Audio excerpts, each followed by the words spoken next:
আসসালামু আলাইকুম। আজকের এই পার্টে আমরা একটি ফাইবার অ্যাকাউন্ট তৈরি করব। এখন ফাইবার অ্যাকাউন্ট তৈরি করার জন্য কি প্রয়োজন বা কোন ধরনের তথ্য প্রয়োজন সেগুলো আমরা একটু জেনে নিই। ফার্স্ট অফ অল আমাদের একটা জিমেইল দরকার। জিমেইল হবে এমন একটা জিমেইল যেই জিমেইল দিয়ে পূর্বে কখনো ফাইবার অ্যাকাউন্ট তৈরি করেননি বা ভেরিফাই করেননি। ঠিক আছে? এটা হচ্ছে নাম্বার 1। আর নাম্বার 2 সেটা হচ্ছে একটা ফোন নাম্বার। আপনার এমন একটা ফোন নাম্বার হতে হবে যেটা পূর্বে বা কখনো কোনো ফাইবার আইডি আপনি ভেরিফাই করেননি, এমন একটি ফোন নাম্বার হতে হবে। আচ্ছা, ৩ নম্বর যে অপশনটা সেটা হচ্ছে আপনার এনআইডি কার্ড। এনআইডি কার্ড কেন বলছি? যখন আপনি ফাইবার অ্যাকাউন্ট ভেরিফাই করবেন তখন তো এনআইডি কার্ড আপনার লাগবেই। সো বর্তমান সময়ে ফাইবার সেলার প্রোফাইল অ্যাপ্রুভ হচ্ছে না, যেটা সবচেয়ে বড় একটা সমস্যা। আর এই সেলার প্রোফাইলটা অ্যাপ্রুভ করার জন্য আমাদের এনআইডি কার্ডটা প্রয়োজন হবে।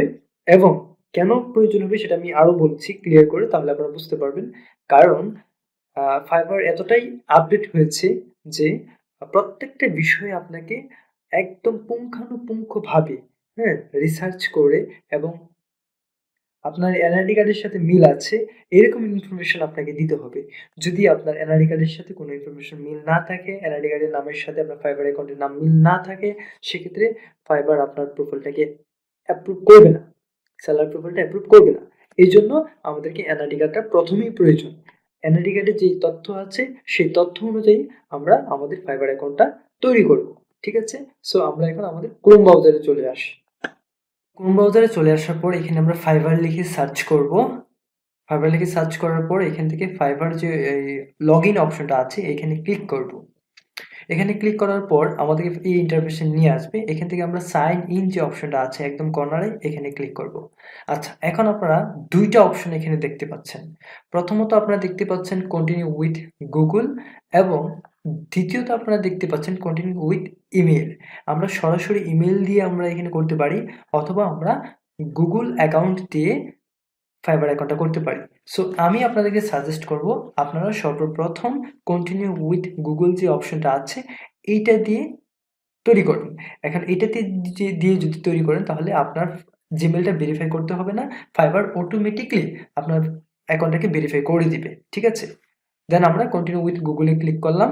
তারপর আমরা এখান থেকে আমাদের জিমেলটাকে সিলেক্ট করে দিব। দেন এখানে জিমেলের উপর ক্লিক করব। তো জিমেলের উপর ক্লিক করার পরে আমাদের মাঝে এরকম একটা ইন্টারফেস শো করবে, সেটাও আমি আপনাদেরকে দেখিয়ে দিচ্ছি।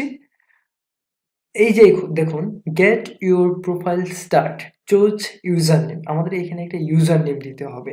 ইউজার নেমটা কেমন হবে? কর্নারে দেখুন দুইটা মানুষের ছবি দেওয়া আছে এবং এখানে এক্সাম্পল হিসেবে দেওয়া আছে, ঠিক সেম হবে। আমি আবারও বলছি, এখানে আপনারা চয়েস ইউজার নেম যেটা, এটা হচ্ছে আপনার স্মল লেটারে আপনি আপনার এনআইডি কার্ডে যে নামটা দেওয়া আছে সেই নামটা আপনারা এখানে বসিয়ে দিবেন। ঠিক আছে?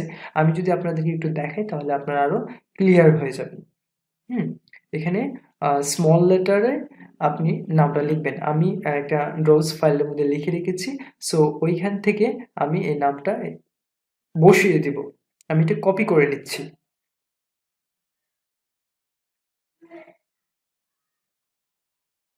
সো এখান থেকে আমি নিচ্ছি যেহেতু দেলোয়ার হুসাইন নামটা, সো এটা আমি এখানে নিলাম। দেখুন এই নামটা কিন্তু এখানে রেড মার্ক দেখাচ্ছে, মানে অলরেডি এটা তৈরি হয়ে গেছে, তাই না? এই নামে আমাদেরকে আরেকটু বড় করে দিতে হবে। আমরা এনআইডি কার্ড অনুযায়ী কিন্তু এটা নিচ্ছি। সো এখান থেকে আমি একটা আন্ডারলাইন দিয়ে দিয়েছি। দেন এখান থেকে হুসাইনটাও দিয়ে দিলাম, তারপর এটা নিচ্ছে না, এখানে আমি একটা সংখ্যা দিয়ে দিচ্ছি। দেখুন এটা কিন্তু অলরেডি নিয়ে নিচ্ছে, তাই না? সো আমরা এটা দিব না, আমি আরেকটা আন্ডারলাইন দিয়ে দেলোয়ার হোসেন আমার এনআইডি কার্ডের যে নামটা দেওয়া আছে সেটাই কিন্তু আমি এখানে দিয়ে দিয়েছি। এখন ক্রিয়েট মাই অ্যাকাউন্ট যে অপশনটা আছে এখানে ক্লিক করব। হুম আমি যেভাবে ইউজার নেমটা দেখিয়েছি ঠিক সেম ভাবে আপনারা ইউজার নেমটা এখানে বসিয়ে দিবেন। ক্রিয়েট মাই অ্যাকাউন্টে ক্লিক করার পর আমাদের মাঝে দুইটা অপশন শো করছে, buying freelance service, selling freelance service. আমরা এখানে অ্যাকাউন্ট করছি অ্যাজ এ সেলার হিসেবে, তাই না? আমাদের সার্ভিসটাকে সেল করব। সো আমরা সেলিং ফ্রিল্যান্স সার্ভিস যে অপশনটা আছে এখানে ক্লিক করে দিব, তাই না? এখানে রাইট বাটনে ক্লিক করে দেন নেক্সট অপশনে ক্লিক করব। এখানে আরো 4টা অপশন আপনারা দেখতে পাচ্ছেন। এখান থেকে সোলো যে ফ্রিল্যান্সার অপশনটা আছে এইটা আমরা সিলেক্ট করে নেক্সটে ক্লিক করব। আবারও আরো 4টা অপশন এখানে দেখাচ্ছে। আমরা ব্রথ অনলাইন এন্ড অফলাইন যে অপশনটা আছে এটা সিলেক্ট করব, কারণ আমরা কাজটা অনলাইন অফলাইন দুইটা দুটি ভাবেই করবো, তাই না? দেন ফিনিশে ক্লিক করে দিব। ওকে, দেখুন, gets your almost there, haves what's next, মানে আমাদের অ্যাকাউন্টটা ক্রিয়েট করা হয়ে গেছে। এখন আমরা কমপ্লিট ইউর সেলার প্রোফাইল যে অপশন আছে এখানে ক্লিক করে দিব। আচ্ছা, ইতিমধ্যে আমাদের অ্যাকাউন্টটা কিন্তু ক্রিয়েট করা হয়ে গেছে, তাই না? আমরা ডান পাশের কর্নারে যে লোগো আছে এখান থেকে প্রোফাইল অপশনে ক্লিক করব। আচ্ছা, প্রোফাইল অপশনে ক্লিক করার পরে আমাদেরকে সরাসরি ফাইবারের যে প্রোফাইল ইন্টারফেসটা আছে এখানে নিয়ে যাবে। এখানে আমাদেরকে কিছু কাজ করতে হবে, সেটা আমি আপনাদেরকে দেখিয়ে দিই। দেখুন, এখানে ইউর ডিসপ্লে নেম আপনারা দেখতে পাচ্ছেন। এখান থেকে আপনাকে ডিসপ্লে নামটা দিতে হবে। এখন আপনারা বলতে পারেন যে ডিসপ্লে নেমটা আবার কি? এটা হচ্ছে, দেখুন, আমরা যখন একটা মানুষকে ডাক দিই সেক্ষেত্রে তার যে নাম আছে সেই নামে কিন্তু আমরা তাকে ডাকি, তাই না? আর ডিসপ্লে নামটা হচ্ছে আমাদের একটা পরিচয়, মানে এরকমই আমাদের ডিসপ্লে যে নামটা দিব সেই নামে বায়ার আমাদেরকে চিনবে এবং সেই নামে বায়ার আমাদেরকে ডাকবে। সুতরাং আমাদের এনআইডি কার্ডে যে নামটা দেওয়া ছিল, যেভাবে দেওয়া আছে সেই নামটাই আমি এখান থেকে কপি করে ডিসপ্লে নেম যে অপশনটা আছে এখানে বসিয়ে দিব। হ্যাঁ, দেন সেভ ডিসপ্লে নেম এখানে ক্লিক করব। এখানে ক্লিক করার পর দেখুন এটা কিন্তু নিচ্ছে না, দেখেছে যে ম্যাক্সিমাম 15 ক্যারেক্টার্স, মানে আমাদের 15টা ক্যারেক্টারের ভিতরে রাখতে হবে, তাই না? তো আমরা সামনে থেকে এমডি যে অপশনটা আছে এটা কেটে দিলাম, দিয়ে আবারও সেভ এন্ড ডিসপ্লে নেমে ক্লিক করলাম। দেখুন, এটাতে ক্লিক করার পর অটোমেটিকলি ডিসপ্লে নামটা কিন্তু নিয়ে নিয়েছে, তাই না? এখন আমাদেরকে যে কাজটা করতে হবে, হ্যাঁ, আবারও প্রোফাইলের মতো যে আইকনটা দেওয়া আছে ডান পাশের কর্নারে সেইখানে আমরা ক্লিক করব। এখানে ক্লিক করে আমাদের কিছু সেটিংস করতে হবে। সো প্রোফাইল থেকে সেটিংস অপশনে ক্লিক করব। এখান থেকে একটু স্ক্রলিং করে নিচে আসবো। দেখুন, বাম পাশে কর্নারে সিকিউরিটি একটা অপশন আছে, তাই না? এই সিকিউরিটি অপশনে ক্লিক করব।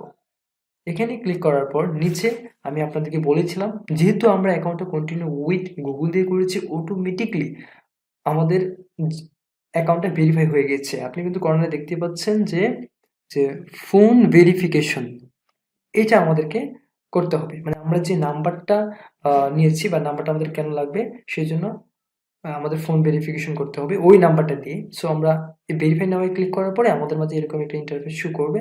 দেন এখান থেকে আমরা এখানে নাম্বারটা বসিয়ে দিব। আর নাম্বারটা অবশ্যই আপনার নাম্বার যে সামনে যে শূন্য আছে সেটা বাদ দিয়ে নাম্বারটা এখানে আপনারা বসিয়ে দিবেন, ঠিক আছে? আমি ফর এক্সাম্পল আপনাদেরকে দেখিয়ে দিচ্ছি। এখানে নাম্বারটা বসিয়ে দেওয়ার পরে ২টা অপশন এখানে আপনাদেরকে দেখাচ্ছে। একটা হচ্ছে verify by SMS, verify by call. So আপনারা ভেরিফাই বাই এসএমএস যে অপশনটা আছে এখানে ক্লিক করবেন। এখানে ক্লিক করার পরে আপনি যে নাম্বারটা দিয়েছেন সেই নাম্বারে একটা কল অথবা মেসেজ আসবে। হুম? এখন একটা কোড আসবে সেখানে। সেই কোডটা আপনাদেরকে এইখানে বসাতে হবে। দেখুন, please enter the verification code, ৪ টা ঘর দেওয়া আছে। সো ওই নাম্বারে যে ফোন নাম্বারটা বা যে ফোনটা আসছে ওই ফোনটা আপনারা রিসিভ করে একটা কোড নাম্বার বলবে, সেই কোডটা এখানে আপনারা বসিয়ে দিবেন, ঠিক আছে? বা যদি মেসেজটা আছে সেটা এখানে বসিয়ে দিয়ে সাবমিট কোড যে অপশনটা আছে এখানে ক্লিক করে দিবেন। ওকে, দেখুন, ফোন নাম্বার সাকসেসফুলি ভেরিফাইড, মানে আমাদের ফোন নাম্বারটাও ভেরিফাই করা হয়ে গেল। আমরা আমাদের জিমেলটাও অটোমেটিক্যালি ভেরিফাই করে ফেললাম এবং ফোন নাম্বারটাও আমাদের ভেরিফাই হয়ে গেছে। এখন আরও একটা প্রশ্ন, অ্যাড সিকিউরিটি কোয়েশ্চন, এটা কেন? এটা আপনার অ্যাকাউন্টে যদি কোনো প্রকার প্রবলেম হয়, আপনি যদি ফোন নাম্বার বা জিমেল চেঞ্জ করতে চান সেক্ষেত্রে এই কোয়েশ্চনটা আপনাকে করবে ফাইবার। সুতরাং এখান থেকে একটা কোয়েশ্চনটা সিলেক্ট করে আপনার পছন্দ মতো একটা আনসার আপনি এখানে দিয়ে দিবেন, যাতে পরবর্তীতে আপনি সমস্যায় পড়লে আপনার অ্যাকাউন্টটাকে রিকভারি করতে পারেন। বুঝতে পেরেছেন আপনারা? সো আমরা সিলেক্ট কোয়েশ্চন যে অপশনটা আছে এখানে ক্লিক করব। এখানে ক্লিক করে এখান থেকে একটা কোয়েশ্চন সিলেক্ট করব। আপনার পছন্দ মতো যেকোনো একটা কোয়েশ্চন সিলেক্ট করে এখানে আপনি আপনার আনসারটা দিয়ে দিবেন। আর অবশ্যই আপনি যে আনসারটা দিবেন সেটা আপনি মনে রাখবেন, অথবা স্ক্রিনশট দিয়ে রাখবেন, অথবা আপনার ডায়েরিতে নোট করে রেখে দিবেন। ঠিক আছে? সো আশা করি আপনারা সবাই বুঝতে পেরেছেন। এই ছিল আজকের এই ভিডিও। ওকে, নেক্সট পার্টে দেখা হচ্ছে আপনাদের সাথে।